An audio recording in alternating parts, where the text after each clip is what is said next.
Hi, everybody. Happy Wednesday. We're going to finish this chapter, The Cool of the Evening.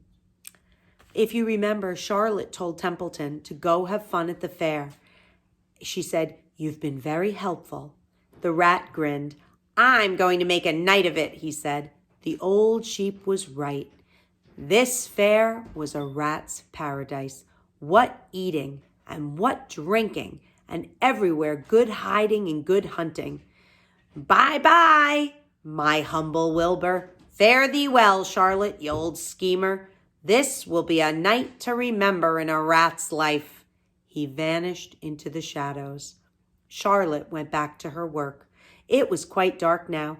In the distance, fireworks began going off, rockets scattering fiery balls in the sky. By the time the Arables and the Zuckermans and Lurvy returned from the grandstand, Charlotte had finished her web. The word humble was woven neatly in the center. Nobody noticed it in the darkness. Everyone was tired and happy. And here is a picture of Templeton. Fern and Avery climbed into the truck and lay down. They pulled the Indian blanket over them. Lurvy gave Wilbur a forkful of fresh straw. Mr. Arable patted him. "Time for us to go home," he said to the pig. "See you tomorrow." The grown-ups climbed slowly into the truck, and Wilbur heard the engine start and then heard the truck moving away at low speed. He would have felt lonely and homesick had Charlotte not been with him. He never felt lonely when she was near. In the distance, he could still hear the music of the merry-go-round. As he was dropping off to sleep, he spoke to Charlotte. "Sing me that song again about the dung in the dark," he begged. "Not tonight," she said in a low voice. "I'm too tired." Her voice didn't seem to come from her web. "Where are you?" asked Wilbur. "I can't see you. Are you on your web?" "I'm back here," she answered, "up in this back corner." "Why aren't you on your web?" asked Wilbur. "You almost never leave your web." "I've left it tonight," she said. Wilbur closed his eyes. "Charlotte," he said after a while, "do you really think Zuckerman will let me live and not kill me when the cold weather comes? Do you really think so?" "Of course," said Charlotte. "You are a famous pig, and you are a good pig. Tomorrow you will probably win a prize. The whole world will hear about you. Zuckerman will be proud and happy to own such a pig. You have nothing to fear, Wilbur, nothing to worry about. Maybe you'll live forever.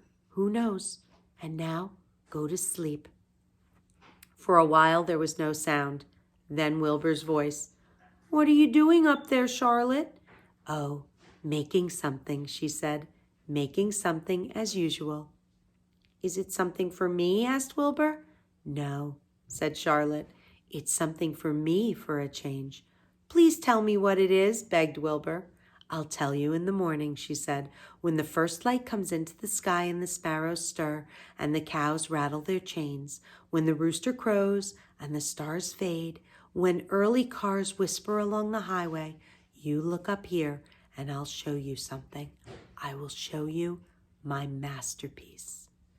Before she finished the sentence, Wilbur was asleep. She could tell by the sound of his breathing that he was sleeping peacefully, deep in the straw.